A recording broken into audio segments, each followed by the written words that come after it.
Here today with James Aspey, Mr. Voiceless 365. How you doing? James, what's the best thing about being vegan? Best thing about being vegan is being consistent with my belief that it's wrong to hurt and kill others. Definitely. Which I think almost all of us have that belief. You know, no one wants to see someone in pain. No one wants to be the reason for someone's pain or death especially.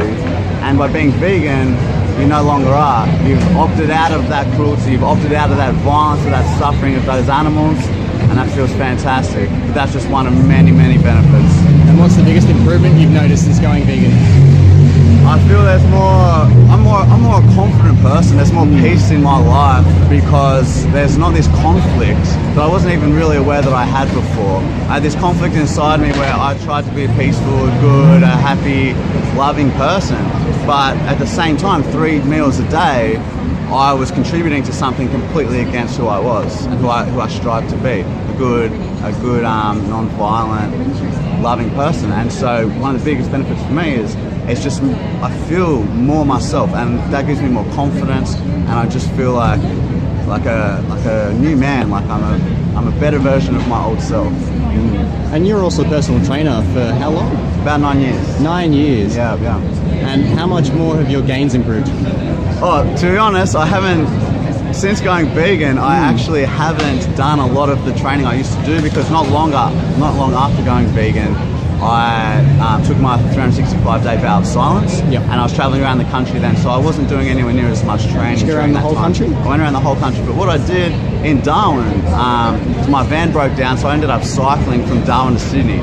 Now that's again I had never come close to doing before. And that's kind of why I did it. I wanted to show people, even though I wasn't a cyclist, I'd probably done 50 k's max on my longest ever ride.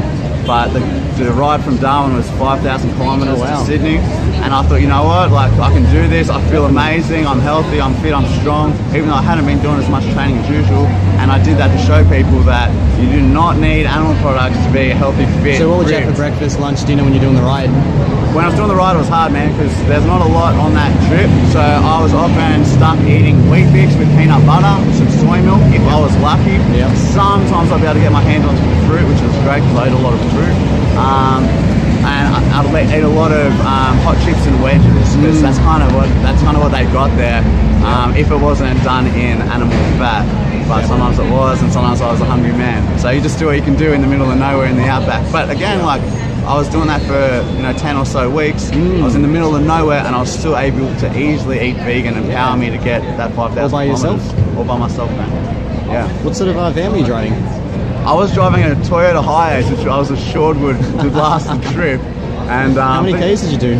We got a long way, man. Like I went down to Tasmania, I went across to WA and up. But the interesting thing I found was that the night before my van died, there was a couple of kangaroos that jumped in front of my van, and I hit these kangaroos and they died instantly.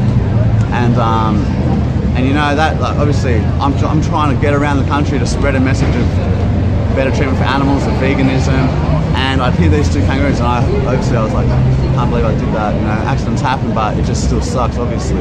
Yeah. And then the next day my van died, and I just thought, you know what, good, I don't want to hit any more animals. Get rid of it. You know, I'll hit a lot less animals riding a bike, hopefully. And Definitely. so, yeah, it turned to be a big blessing in disguise, man. Nice. Yeah, brother. Any more future activism plans similar to that? Elon plans? Kind of, yeah. Well, I've got a couple of apps that I want to create. I've been doing a lot of talks. So I did a speech at a school just a few days ago with 160 students. Nice. Which school? That was Beanley State High School in Brisbane. Cool. Yeah, and just like some school stuff, some events like this one today. And basically, yeah, just talking about my journey going from an apathetic meat eater who didn't care at all about animals before. I thought, kill them, let's eat them, to having this kind of awakening, going, wow, what are we doing? Why are we doing this? Why are we torturing and killing animals when we don't need to? Like, completely unnecessary. Totally unnecessary. The food is amazing. Vegan food's amazing. There's vegan cheese, vegan sausages, ice cream, vegan pizza, vegan ice cream, vegan everything, all at the same supermarket. why would we pick from that aisle that's torturing and killing defenseless, innocent animals that we say we love, when we could just pick the almond milk instead that didn't kill any babies, didn't make any mothers suffer and be exploited? Like, it's a pretty simple choice, but I get why people don't get it, because they've been conditioned into a world where they think eating animals is necessary for our health, which is the opposite of what's true. We're far more likely to be healthy not eating animals. But people believe that you do. You need dairy for calcium, you need meat for protein, and so, but when you come out of that and when you finally realize none of that's true, that's when you can make a change and go, okay, I can do this, I can be vegan, I can be a compassionate human, all over, not just to other humans, but to non-humans as well. And so, yeah, it's a great thing. Best thing of all. Yeah, man, that's it. All right, thanks for the interview. Yeah, pleasure, thank you, man.